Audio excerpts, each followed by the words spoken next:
నమస్తే మన Telugu TV 6 minutes 24 headlines కి స్వాగతం. కుప్పంలో సీఎం చంద్రబాబు గృహ ప్రవేశం, నారావారి ఇంట పండుగ.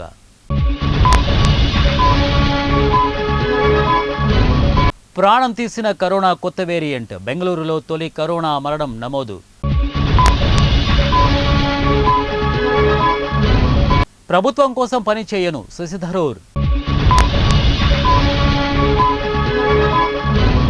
పాక్ ఉగ్రవాద దేశం, ఈసారి దాడి చేస్తే నాశనం చేస్తాం.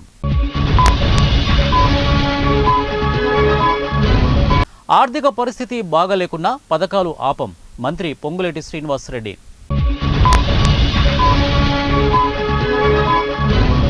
అందాల పోటీలు వద్దంటే నాపై విమర్శలు చేశారు సిపిఐ నారాయణ.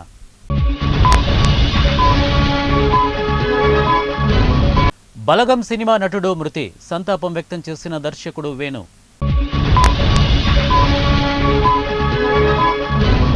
రోడ్డు దాటుతుండగా ఢీకొట్టిన car, 4 spot dead. Metro phase 2 పనులకు ఆమోదం తెలపండి, ప్రధాని మోదీని కోరిన సీఎం రేవంత్ రెడ్డి.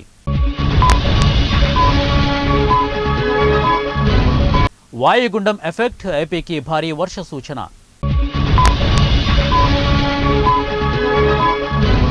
జగన్ బెదిరింపులకు బెదరం, మంత్రి సవిత.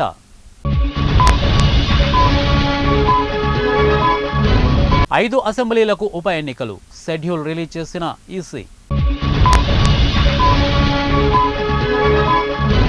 చంద్రబాబు ప్రెజెంటేషన్, మోదీ ప్రశంసలు.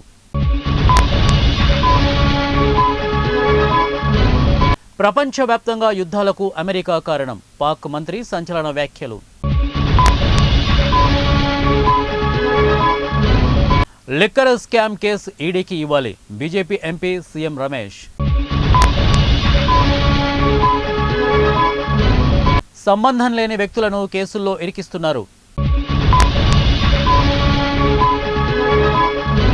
అటవీ చట్టాల పేరిట గిరిజనుల్ని ఇబ్బంది పెట్టొద్దు, కొండా సురేఖ. కోవిడ్, డెంగీ పేరిట ఆందోళనకు గురి చేయొద్దు, మంత్రి దామోదర రాజనరసింహ.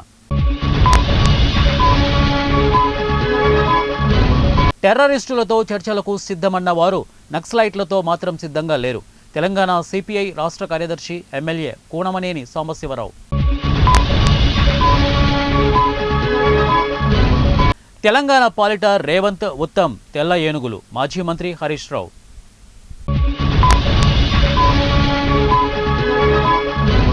ఆపరేషన్ సింధూర్ గర్వకారణం, ప్రధాని మోదీ. వంశీని బలిగొనేందుకు బాబు సర్కారు యత్నం, పేర్ని నాని.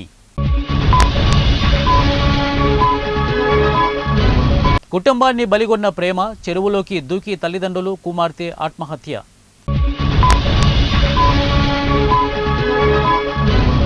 పన్ను రాబడిలో రాష్ట్రాలకు 50% వాటా ఇవ్వాలి, తమిళనాడు సీఎం స్టాలిన్.